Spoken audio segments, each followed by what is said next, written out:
Hi everyone, welcome to Om Brewok Story. Semoga kalian sehat selalu dan diberikan rezeki yang berkah ya. Kali ini Om akan membahas alur cerita film action yang berjudul Loka Chapter 1 Chandra, keluaran tahun 2025. Film ini mengisahkan seorang gadis setengah iblis yang dikejar-kejar oleh penjahat yang membuat dia terus-terusan saja bersembunyi. Tapi sialnya, dia malah menjelma menjadi jagoan superhero yang memberantas kejahatan di muka bumi ini. Udah langsung aja bemper Om Brewok Story.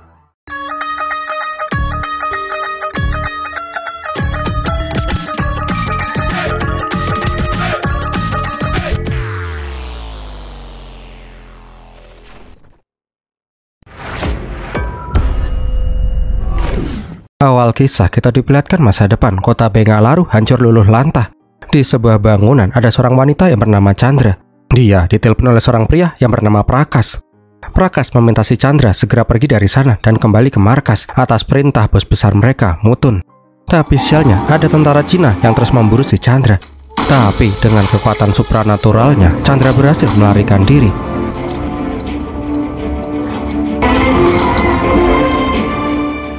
Kenapa Chandra bisa terjebak di situasi seperti ini? So, kita flashback. Sebelum lanjut, Om terima kasih dulu nih untuk Kak Rasti Dian Ananda yang selalu ngirimin Om super thanks. Semoga rezeki kakak selalu dilimpahkan ya. So, kalau kalian juga pengen neraktir Om, bisa dengan super thanks ya. Terima kasih. Lanjut. Diperlihatkan Prakas menjemput Chandra di bandara. Diceritakan juga sebelum ini Chandra tinggal di Swedia selama 20 tahun. Setelah dari bandara, Chandra dibuatkan kartu identitas palsu agar bisa tinggal di India. Singkat cerita, Chandra pun menyewa sebuah apartemen.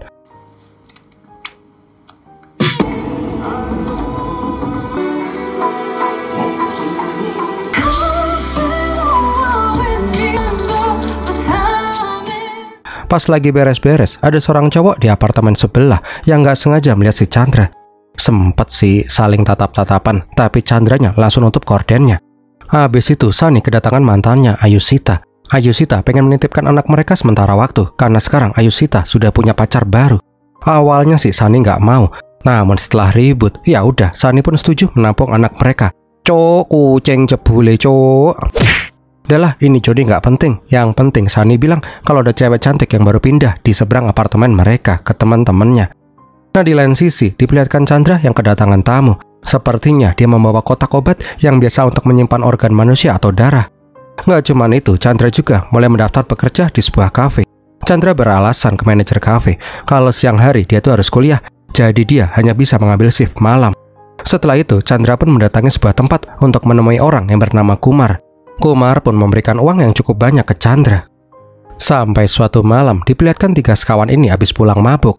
Di saat itu, ada sekumpulan begundal yang mencoba menculik bapak-bapak yang baru pulang kerja. Ngehenya, pas ngeliat ada kaki yang kemandul di bajai, Sani pun langsung memanggil tuh orang.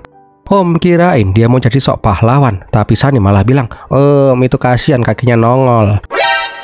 Tanpa tahu kalau sekarang itu lagi viral, banyak orang yang hilang untuk diambil organ tubuhnya. Pas sampai di rumah juga diberitakan kalau kasus orang hilang yang diambil organnya semakin banyak. Tapi Sani dan Venu mah bodoh amat. Sampai ada anak bocah yang ngasih tahu kalau Johnny, kucingnya si Sani, kabur ke jalan. Pas mau ngambil tuh si Johnny, nggak sengaja Sani hendak ketabrak mobil. Kucingnya kabur, nyelamatin diri sendiri dong, kucing laknat. Tapi anehnya dia tuh langsung terpental. Pas itu Sani menyadari kalau dia melihat sekelibat kalau ada orang yang mendorongnya, dan orang itu adalah si Chandra, cewek cantik yang ngekos di seberang apartemennya. Sesampainya di rumah, Sani pun curhat ke Venu, tapi Venu mah nggak mau percaya. Itu cuman halusinasinya si Sani aja, karena udah ngepet banget sama tuh cewek. Nah, di lain sisi, kita diperlihatkan seorang cewek berjalan seorang diri di jalanan yang sepi. Tanpa sadar, begundal-begundal bajai membuntuti itu cewek. Ketika tahu ada yang ngikutin, mbak-mbak itu pun langsung berniat kabur. Untung aja ada mobil patroli polisi di sana. Jelas, mbak-mbak itu meminta bantuan polisi dong ya, pelayan masyarakat. Ya dong, ya kan pelayan ambulah. Melihat ada polisi, begundal bajai pun langsung pergi. Ngehenya, inspektur yang bernama Goda malah nggak mengejar para begundal-begundal itu. Goda ini malah nanya-nanya hal yang nggak jelas ke mbak-mbak itu, sehingga membuat mbak-mbak jadi nggak nyaman. Untung aja ada mobil inspektur lain yang lewat. Melihat Goda dan mbak-mbak itu, Laksmi pun menanyakan situasinya. Terlihat kalau Goda itu sangat enggan memberi hormat ke atasannya itu. Sadar itu mbak-mbak ketakutan, dia pun langsung diajak pergi sama si Laksmi daripada nanti dia apa-apain sama si Goda. Sampai suatu malam, di parkiran kafe diperlihatkan begundal yang bernama Sundar lagi mengancam teman kerjanya si Chandra. Sundar yang menyukai si Yayu memaksa Yayu untuk melayaninya. Kalau nggak mau, mukanya si Yayu akan disiram air keras. Aslinya si Chandra nggak mau ikut terlibat, tapi dia akhirnya ikut campur juga. Alhasil tuh bangkai berjalan pun digebukin sama si Chandra. Langsung kelapak-kelapak lah tuh orang.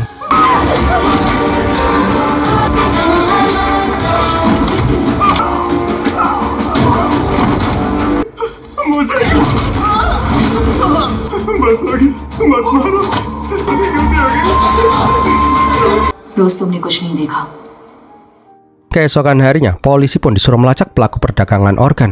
Ngehenya, kuda itu ternyata salah satu dari antek-antek perdagangan organ. Dia itu yang nge-backing Sundar dan anak buahnya. Setelah teleponan sama komandan, kuda melihat tangannya si Sundar yang digubet-gubet.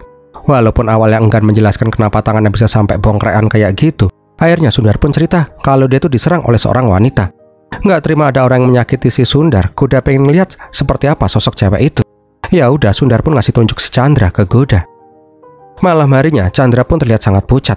Ketika membuka kulkas, nggak ada makanan sama sekali. Karena hal itu jugalah Chandra berencana untuk keluar.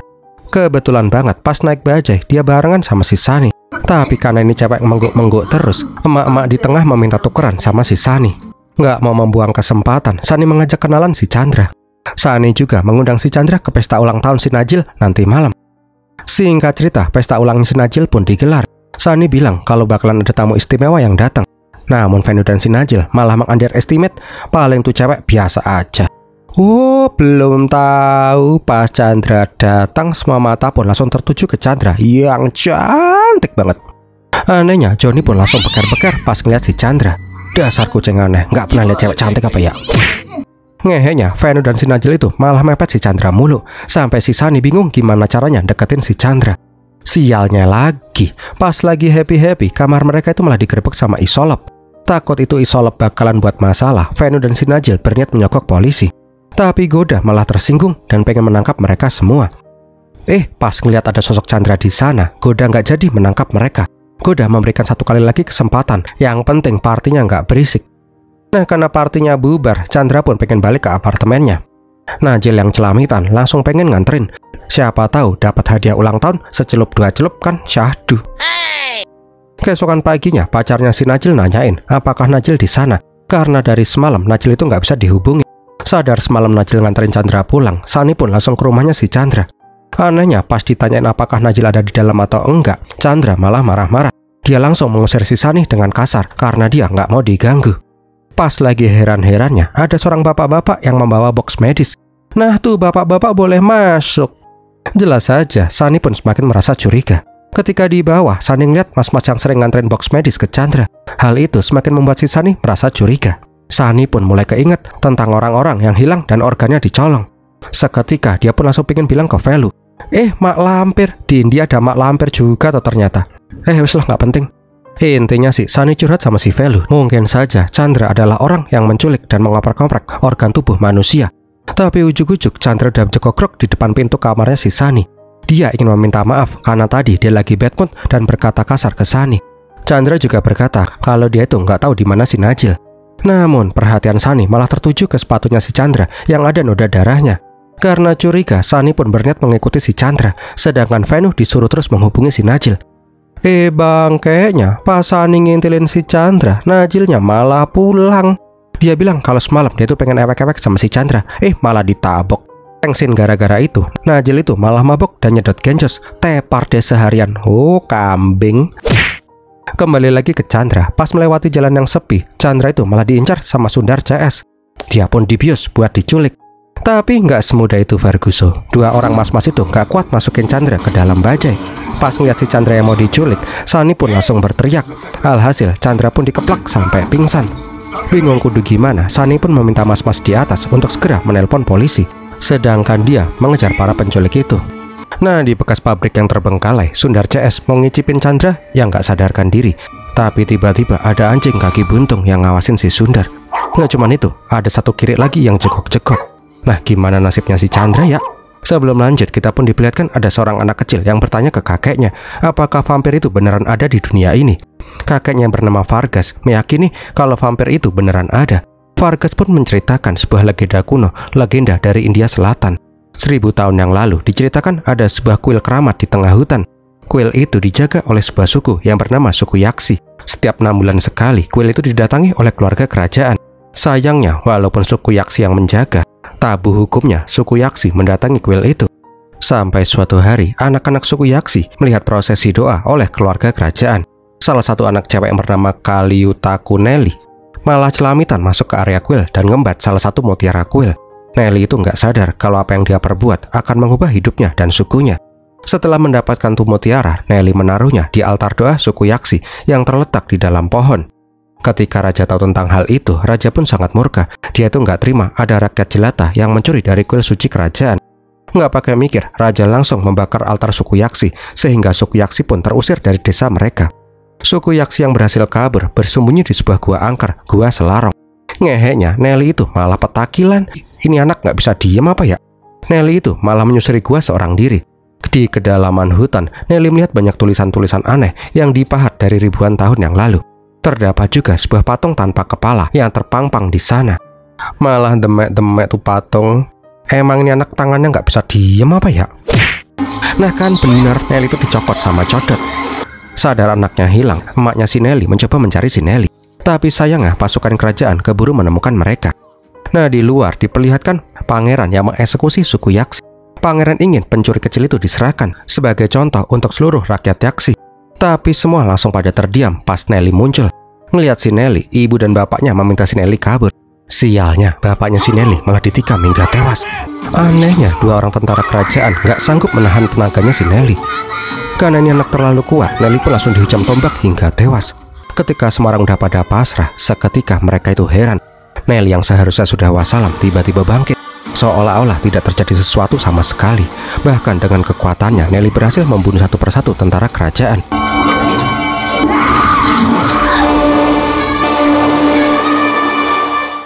Pas melihat Nelly menghisap darah korbannya, semua warga desa meyakini kalau Nelly sudah kerasukan iblis yang disebut sebagai Kaliyama, sosok mitologi iblis yang menghisap darah seperti vampir. Ketika kekuatannya sudah full, Nelly langsung membunuh semua tentara kerajaan tanpa ampun. Sialnya, Pangeran Cupu malah menyandera ibunya si Nelly. Alhasil, ibunya Nelly pun tewas dibunuh.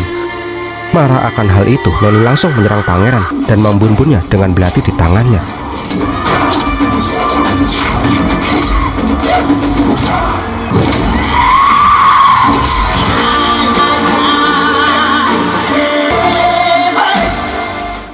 Scene kemudian memperlihatkan Sundar membunuh Kirek yang jekok-jekok. Sundar juga nempelin si Chandra, tapi ini pipi cewek kerasnya kayak batu koral.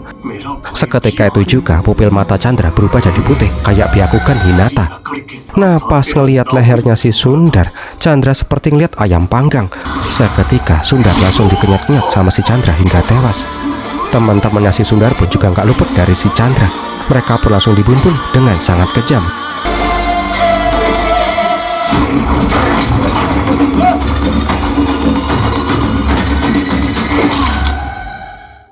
Sialnya, semua itu disaksikan oleh si Sani yang niatnya mau jadi sok pahlawan.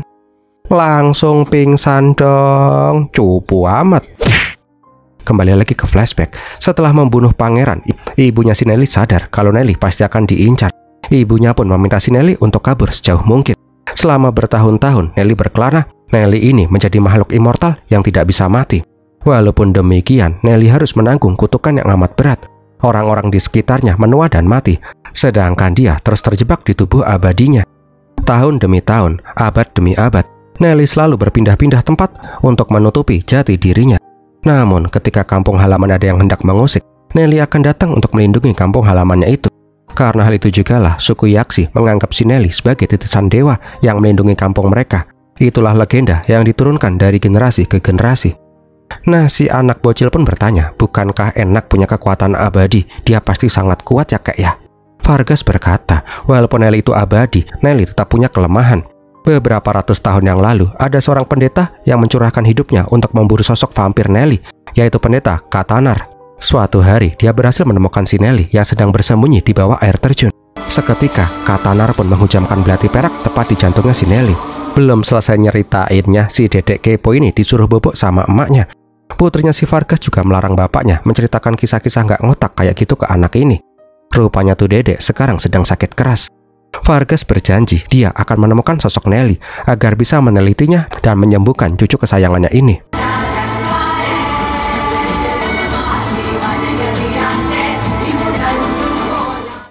Di lain sisi, Sunny kebangun dengan ketakutan. Chandra alias Nelly ngasih 2 pilihan ke Sunny. Bantu dia menyingkirkan bangkai-bangkai itu, atau Sunny ikutan join sama para bangkai-bangkai itu. Ya milih yang pertama lah. Nah, di kala itu pas banget si Venu malah nelpon dan ngasih kabar kalau Najil itu udah ketemu. Ngehenya pas tahu kalau si Sunny lagi bersama si Chandra dan bilang gak akan pulang malam ini, Venu itu malah salah paham. Aduh, temanku akhirnya bisa nyelup-nyelup si Mbak Chandra, pikir si Venu. Singkat cerita, Sunny dan Chandra membawa 3 bangkai itu ke pabrik. Chandra juga langsung gondol bangkai-bangkai itu ke atas dan langsung memasukkannya ke larutan asam, sehingga tuh mayat pun langsung ambiar buyar. Nah, pas mau pulang, Sunny sempat nanya, apakah Chandra yang menyelamatkan dia pas mau ketabrak mobil?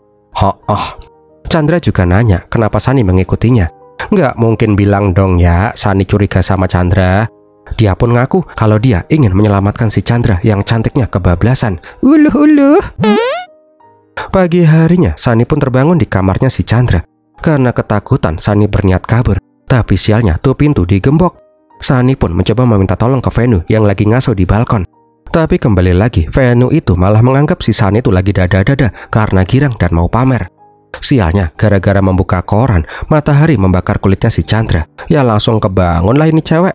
Sunny pun semakin panik pas ngeliat isi kulkasnya si Chandra penuh dengan kantong darah.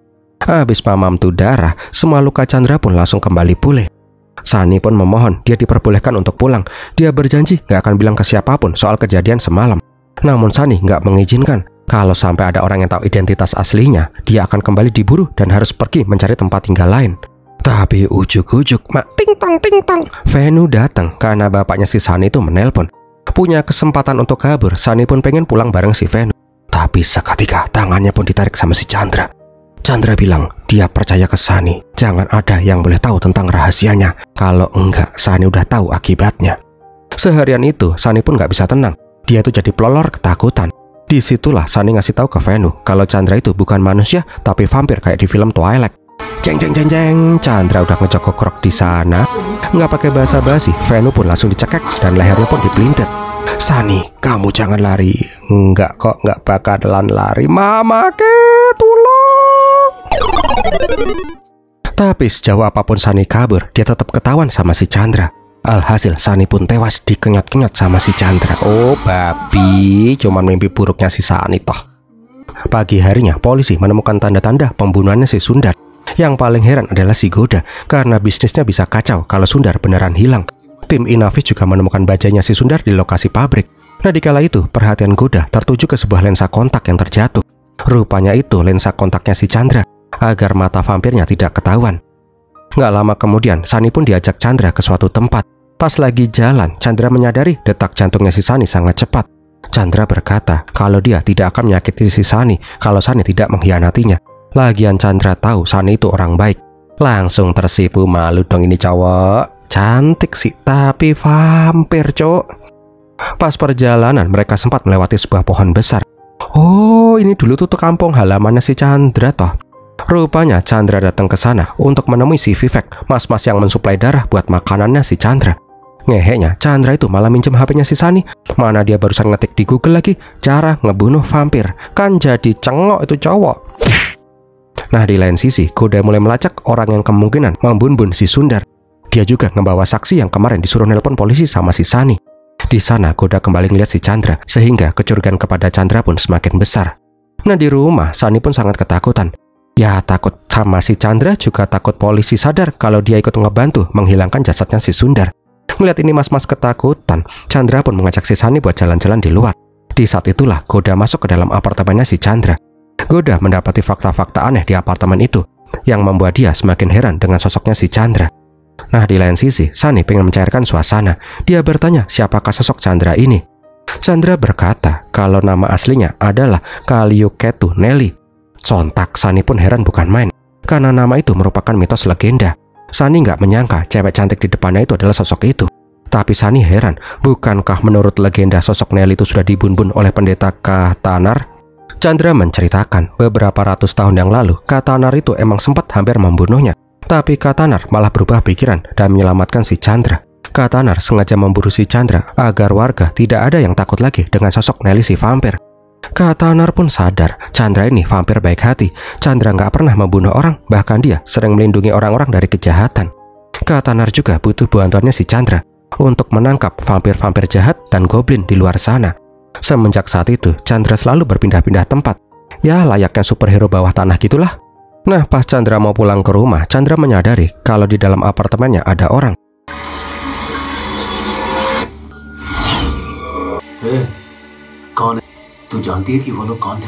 Seketika, Chandra sudah masuk ke dalam rumah. Sadar ini orang berbahaya, Chandra langsung menyerang si Goda.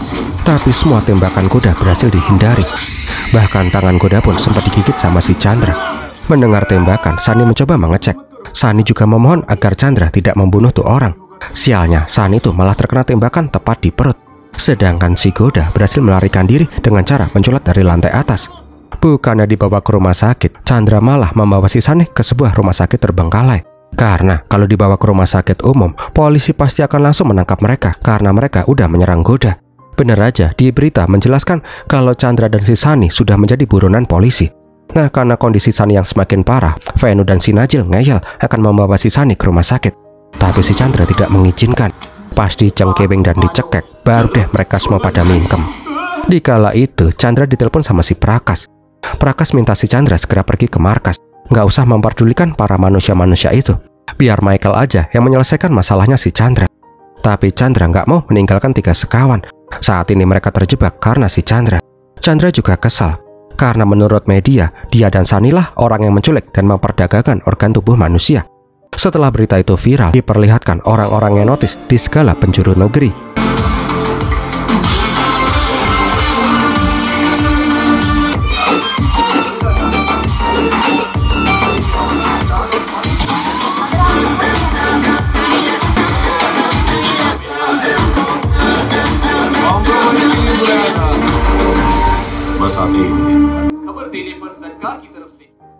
Di sisi lain, kita juga diperlihatkan pemerintah menyadari ancaman dari Chandra dan si Sunny. Mereka pun menerjunkan tim elit yang bernama Garuda Force untuk memburu si Chandra. Nah, di lain sisi, kita diperlihatkan si Goda yang mulai mengalami hal-hal aneh. Dia terlihat lapar ketika melihat leher ibunya. Untung aja Laksmi datang dan langsung nabok si Goda. Laksmi menyalahkan si Goda karena bilang ke media kalau 2 orang itu tersangka perdagangan organ tanpa konfirmasi dan bukti yang konkret. Kalau mereka berdua nggak berhasil ditangkap, Goda lah yang harus bertanggung jawab. Anehnya, pas suster nyuntik si Goda melihat darahnya sendiri sangat menggiurkan. Tapi ujuk-ujuk Dr. Vargas datang. Dia ingin mengecek keadaannya si Goda yang katanya digigit sama si Chandra. Vargas menyadari kalau ada yang aneh dalam tubuhnya si Goda. Vargas menjelaskan kalau sosok yang dilawan Goda itu bukan manusia. Kalau Goda mengalami hal-hal aneh setelah ini, Vargas ingin Goda segera menghubunginya. Nah, di sisi lain, kondisi Sunny semakin membaik. Chandra juga meminta maaf karena telah melibatkan Sunny dan yang lain. Tapi Sunny nggak peduli. Dia ingin Chandra tidak terluka ataupun melukai orang lain. Cie, mulai jatuh cinta nih roman-romannya. Intinya sih, mereka itu sempat berbincang. Chandra menjelaskan kelemahannya adalah jantung. Vampir akan mati bila jantungnya ditikam oleh belati perak. Sunny juga bertanya apakah ada vampir-vampir lain di luar sana. Bagaimana orang bisa terjangkit menjadi vampir. Chandra menjelaskan kalau ada orang yang terkena gigitan vampir dan tidak mati, ada kemungkinan orang itu bisa ikut menjadi vampir. Tapi hal itu sangat jarang, kondisi tubuh korban harus mendukung. Kemungkinan besar orang yang digigit vampir akan jatuh sakit dan mati secara perlahan. Nah, di lain sisi, kita diperlihatkan Goda yang mulai merasakan efek virus vampir. Giginya tiba-tiba tanggal digantikan oleh gigi taring yang keluar. Keesokan harinya, diperlihatkan polisi berhasil menemukan lokasi persembunyian Chandra dan yang lain. Setelah memastikan target mereka, polisi itu langsung laporan ke Goda. Sialnya, pas Chandra muncul, dia pun langsung di headshot. तुम ठीक हो ना? 2 point network है.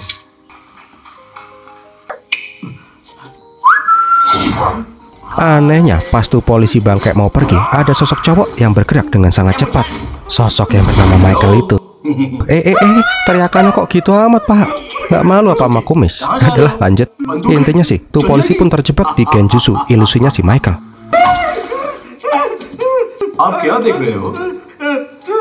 यहाँ पर कोई तो है। कौन है? मैं हूँ। कहाँ छुपा है? Nggak mau main-main lagi, Michael pun langsung ngeluarin pistolnya. Pistol sabun dong. Adalah intinya aja deh, polisi itu pun dibuat keok sama si Michael. Setelahnya, Michael pun menyuruh si Chandra bangun. Nggak usah pura-pura mati, karena Chandra itu kan abadi.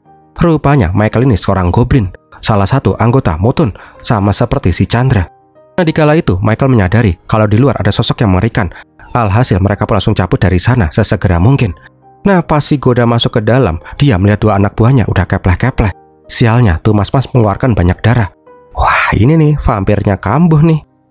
Singkat cerita, Chandra dan yang lain pun sampai ke sebuah bar milik si Kumar. Rupanya itu adalah markas Persatuan Mutun, cabang India Selatan. Chandra juga ditelepon langsung oleh ketua mereka, si Mutun. Chandra ngasih tahu kemungkinan Goda itu terkena virus vampir. Mutun menyuruh si Chandra tidak pergi kemanapun, biar tim Mutun yang mencari si Goda. Setelah teleponan, Chandra dan yang lain pun dibawa masuk ke dalam bunker. Sani pun sempat bertanya tempat apa ini dan siapakah si Kumar itu. Rupanya Kumar merupakan keturunan dari pendeta Katanar. Sudah menjadi kewajiban keluarga Katanar, mereka mendedikasikan diri untuk melindungi Persatuan Mutun. Di bunker juga diperlihatkan makhluk mitologi yang lain yang ikutan ngekos di sana. Nah, di kamar, Michael meminta semua orang untuk bersembunyi sementara waktu. Tapi kalau emang kondisi tidak memungkinkan, Michael ngasih kunci mobilnya untuk kabur. Setelah itu, Michael pun langsung hilang. Wush. Nah, di lain sisi, Laksmi dan si Jigas masuk ke dalam rumah sakit angker. Mereka kaget pas ngeliat dua jasad polisi dengan kondisi yang sangat ambyar. Dan keluarlah sosok vampir baru, si Goda yang habis ngemil dua polisi. Seketika, Laksmi pun langsung menembak si Goda. Sayangnya, dengan kemampuan silumannya, Goda berhasil melarikan diri setelah membunuh si Laksmi. Ketika malam tiba, terlihat si Goda yang sudah sampai di rumah. Dia meminta ibunya mendekat. Tanpa belas ampun, Goda membunuh ibunya sendiri untuk dijadikan santap makan malam. Kembali lagi ke markas. Dikala itu, Kumar ngasih informasi buruk. Sundar, orang yang Chandra bunuh, ternyata adik dari politisi merangkap gangster yang bernama Gajendran. Saat ini, Gajendran sudah mengutus tim Garuda Force untuk memburu si Chandra. Jadi kemungkinan terburuk bisa terjadi. Bener aja, nggak lama berselang, pasukan Garuda Force berhasil menemukan markas Persatuan Mutun. Sadar situasi, Chandra langsung mengambil senjatanya. Dia berniat mengusir para pengganggu. Nggak lupa, Chandra menyuruh 3 serangkai agar tidak keluar kamar apapun situasinya. Singkat cerita, pasukan Garuda Force merangsek masuk. Smoking, copy from windows. Fire! Fire!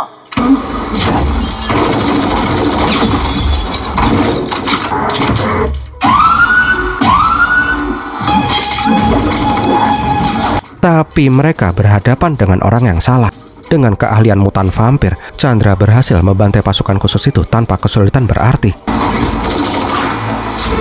Dibilangin diam di kamar malah kelayapan ini orang. Sialnya, gangster Gajaran malah ikutan join mabar dan berhasil menembak si Chandra.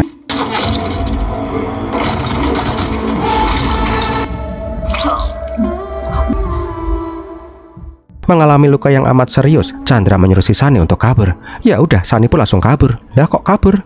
Namun ujuk-ujuk Sani ngelempar kantong darah ke Chandra. Alhasil, Chandra pun kembali menjadi strong dan membantai semua orang mafia itu.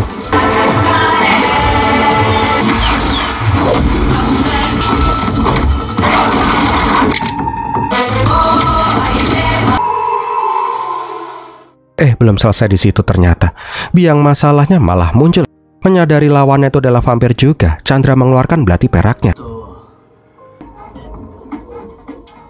Namun pas mau menyerang, Goda berhasil menghalau serangannya si Chandra. Bangkainya lagi, Goda itu jauh lebih kuat daripada si Chandra.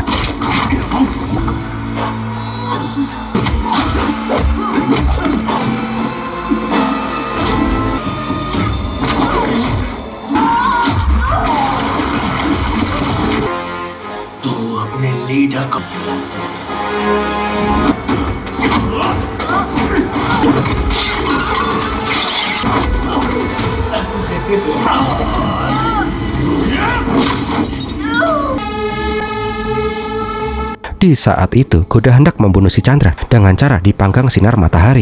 Sunny yang nggak mau hal itu terjadi langsung nembak si kuda pakai senjata peluru perak.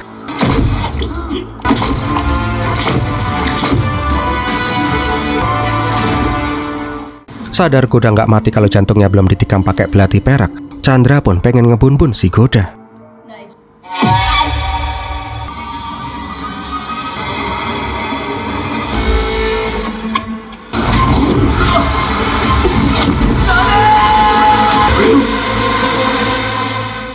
Seketika Chandra pun langsung melompat dan berhasil menikam jantungnya si kuda dengan belati perak. Mati deh tuh vampir Joby. Michael और चार्ली यहाँ नहीं है। Setelah kejadian itu, tubuh kuda pun disegel di peti mati Persatuan Mutun. Prakash juga meminta si Chandra pergi dari India karena di sini sudah tidak aman lagi. Sebelum itu, Chandra berpamitan ke Sunny dan mungkin saja ini adalah pertemuan terakhir mereka. Dan filmnya pun berakhir. Bentar, ada yang nyempil dikit. Di akhir film diperlihatkan ada mafia yang mendatangi barnya si Kumar. Rupanya di bangkar bawah ada rekan mereka yang disandera. Pas mas-mas itu mau dibebaskan, mas-mas itu menyuruh teman-temannya untuk segera kabur. Dan keluarlah Kirek Buntung. Habis itu keluarlah mas-mas ninja yang bernama Charlie. Tanpa babi bu, Charlie langsung membantai para mafia itu tanpa sisa.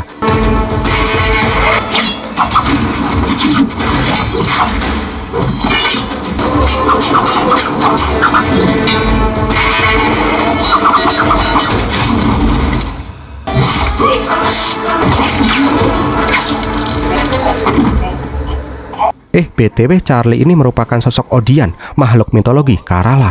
So, filmnya pun bersambung ke Lokah chapter 2. Gimana film ini sob? Semoga menghibur ya. Kalau kalian suka silahkan like, komen, dan share. Jangan lupa hype dan subscribe ya. Kalau ada yang mau support Om, bisa dengan super thanks. Om bakal terima kasih banget. Terima kasih juga udah nonton sampai di detik ini. Om Brewoks pamit dulu dan bermilatin.